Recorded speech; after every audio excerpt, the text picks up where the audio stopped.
If you as an adult still occasionally like to flip to the old cartoons or have stuffed animals sitting on the dashboard of a car or buy cereal because it has a cool tiger on it, you may well enjoy what a fandom has to offer. Anthrocon, what is a furry? You know, I could sit here and explain what the hell a furry is, but I think we all know what they are. It's just people who like to dress up as animals. It's a very diverse community that is often very well misrepresented, so today I'm gonna talk about some of the things that I've seen personally. So to start off this video, I did want to explain I did want to kind of also have a fun little story time. So I've spoken about this briefly on my channel before, but there was this one dude after I posted on my socials, my social status on Discord that, oh, I'm a furry. And there's a screenshot of this that is fucking hilarious. This dude came into my DMs and asked me if I drink animal piss, since I'm a furry, right? I laughed so goddamn hard because the amount of shit you'd need to dig out in order to actually come to that conclusion is insane. And I spoke to my friend about it, and that's a common question. Like, what the fuck? Y'all really think that someone who likes to dress up as an animal from time to time, wear little cute paws, or be a little bit quirky, associate that with what?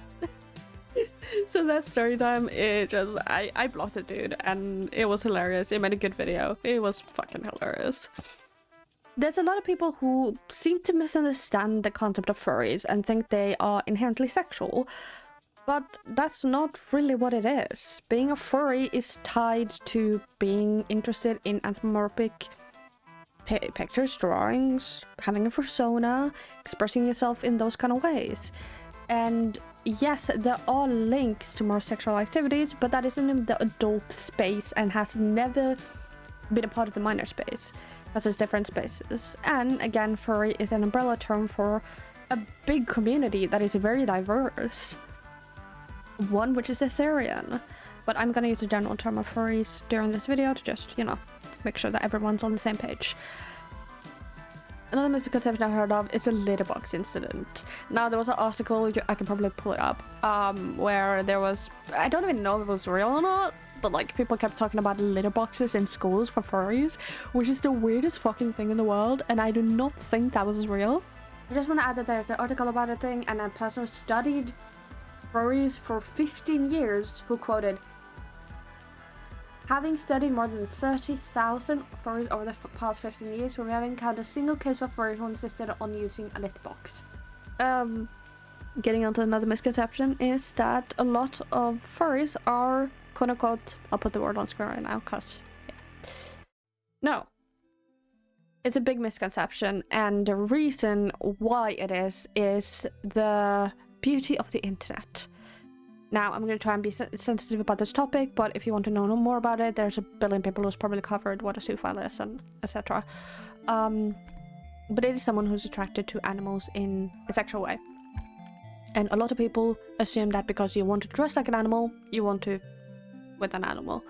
And no.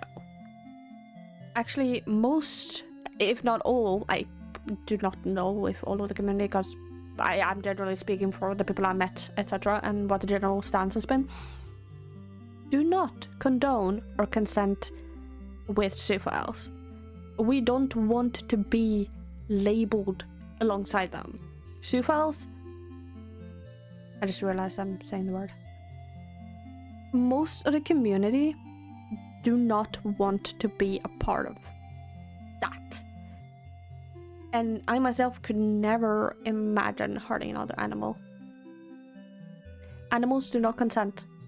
And it is fucked up that that's a thing that needs to be discussed. And even more fucked up that innocent people are dragged into it, because a lot of people who have that or are into that in a sense, I guess, label themselves as furries as a scapegoat, when that is not what furries are, nor what they stand for. So, what is a furry? What is a furry to me? For me personally, it's just a way to generally express myself. I've always felt like I've kind of the odd one out, the oddball in the group, And when I realized that I genuinely do really relate to furry content and find myself feeling more like my visual picture of myself is more like an animal compared to human, I just put that label on me. Though I'm not completely sure what I even am, if I'm a Therian or whatever, but my space is very much safe for all of you. All of the diverse communities and labels below it. And I'm not completely sure what I am like. I have a persona, which you can see on screen right now. This is Cade, my persona. He's adorable and he's a little dork. He's also his own OC, which there's a clear difference between me and Cade, and me using Cade as a persona. Basically, for me, he's the best way I can describe and show myself online, but he also is his own OC and has a canon universe for him. And I spoke to a friend about it, and one quote that I can give is that I really like. I couldn't have put it better. The most common one is that furries are into animals. Obviously, I think it's where it really stems it from. But furries are just unique. People don't like things that they don't understand, and it can be applied to literally anything. I don't know if it's not that hard of a concept to understand, it's just animals with human characteristics, but people always associate it with sexual aspects, when in reality, literally everything out there is turned into a sexual aspect. Like anything you can think of, someone has drawn porn of it. People always associate things that they don't understand and that is outside of the social norm as weird, or trying to make it a big deal, or a big thing. And it kind of sucks, cause, you know, I've had people be really weird to me and hate me for no reason just because I'm a furry. Just because I put that label on me. And the community has always been inclusive and accepting and the warmest welcome I could ever ask for. But everyone else will just look at you and think you're a weirdo. And I've had to come to terms with that. I want this video to be kind of a light-hearted, dark-hearted kind of thing. Dark-hearted. But, in the end, you can't change the opinion people have of you, and you can only educate them. And as I was researching this, I found Anthro New England, who explained being a furry in a very good way. So, if I may quote, "The story of furry, how the community came to be in its current juggernaut form, which entails massive amounts of visual art, writing, music, charity work, performances, events, and so many other forms of creativity, is a rich one. Back in the 1970s and 1980s, the furry community was small, niche, utilizing physical mailing lists and the early internet to communicate. Gathering in person were generally limited to room parties at sci-fi conventions. Furries were brought together through a love of animal characters in print and animation. They shared art of original characters, created stories, comic and science. Furries were carried forward in an age-old human tradition of using anthropomorphized animals in storytelling. From animal-headed gods of ancient cultures to the present day of usage of animals as sport mascots, cartoons, advertising, and other media. New conventions began popping up in the 2000s and 2010, including our own Anthro New England in 2015, and they grew rapidly. Top 10 conventions by size are now all see over 4,000 attendings annually, and the biggest over 17,000. Furry conventions are home to beautiful art, dance, music, and performances. They're time to be with friends you've only talked with online, reunite with others, and make new friends. They're a general celebration of everything that fur represents.